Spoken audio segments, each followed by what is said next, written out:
Hi my YouTube friends, I'm Dee and welcome back to my channel. And today we are so excited because we're going to offer information on how to organize your craft space.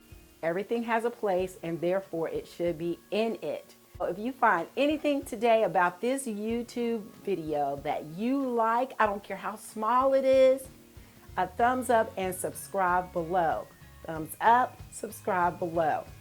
As always, we're ready to dive right in. We're going to get this ball rolling and we are going to knock it out of the park.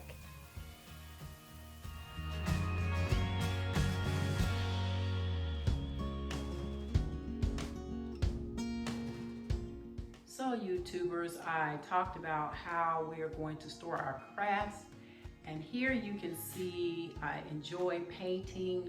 I enjoy drawings, and what I do is once I complete a painting or a drawing or some form of wall art, I hang it in an area that has a huge wall, and so this works for me. So you might want to think about finding a huge wall if you're a painter or a person who enjoys creating wall art, so that you can have it organized in a space where it is conducive to not being in the way.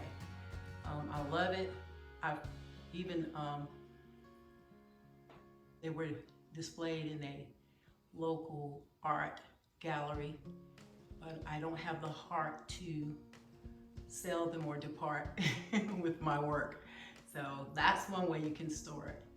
Now we'll move on to how to store your other crafts.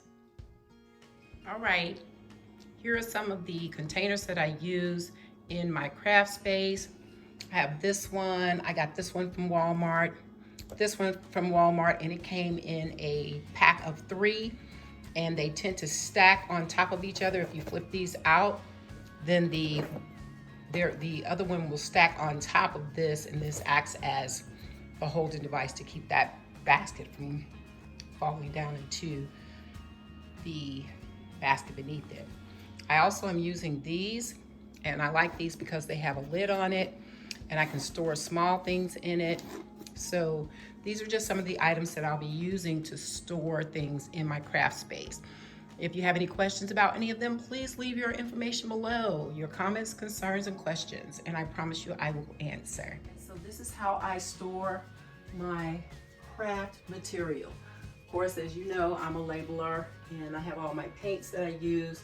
You saw the paintings earlier, so I use a lot of these paints. I do a lot of activities that require spray paint. And then I store other materials that I'll probably be using at a later time in these buckets.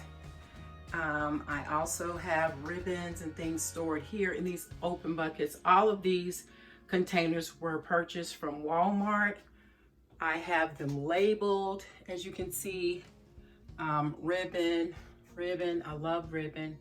I also have shelving here that houses other craft materials, but there is a way to keep your things neat and organized, you know, just labeling things, being mindful to put things back where they belong, definitely keeps down any kind of concerns that you might have later on with trying to find something that you need. I love this piece of artwork. I must say that my son, who has the eye, and I call it the art eye, he actually painted that for me. Actually, it's not even a painting.